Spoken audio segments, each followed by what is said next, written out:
House reaffirming their stand on one of the most divisive social issues to hit the country in a long time.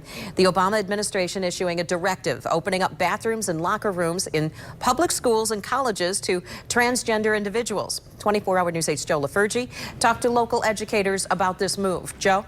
So in the case of Grand Rapids Community College, the reaction is, we've got this covered. But in Rockford, the school superintendent says he's looking for a common sense approach to the issue, and this policy isn't it.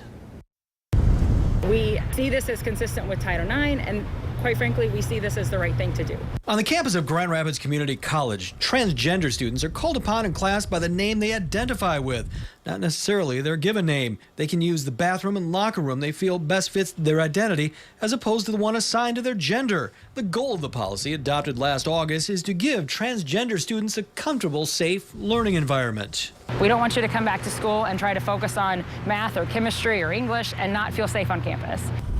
At Rockford Public Schools, plans were already in the works to establish family bathrooms at the middle, freshman, and high school buildings for transgender students. The district supported an LGBT club on campus for about a decade, but Superintendent Dr. Michael Scheibler says when it comes to the White House directives on locker room policy, this is not acceptable. It's not acceptable for what we need to do as a public school system. It's not just the rights of students involved, it's money. The administration is threatening to withhold federal funds for schools that don't comply. In Rockford, that's about $2 million annually. Schools also run the risk of getting sued by the feds for violating Title IX, the federal statute that protects students from discrimination.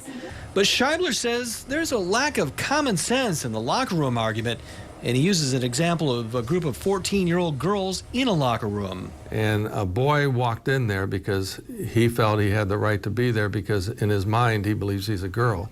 That would be very disruptive and disturbing to those 14-year-old girls. So the longtime Rockford superintendent has penned a letter to the local congressional delegation and other politicians asking to help public schools navigate through the issue. And to come up with policy that is common sense, that protects the rights of all students. Of course, if you've been following, you know there's a major debate in Lansing over guidelines proposed by the State Board of Education. One difference, the federal guidelines call for parental consent in the case of underage students declaring a gender. The state's policy, as of right now, does not.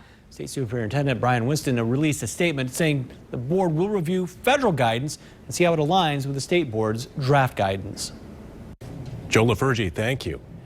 The idea behind what the White House refers to as guidance on the transgender issue creates as many questions as answers.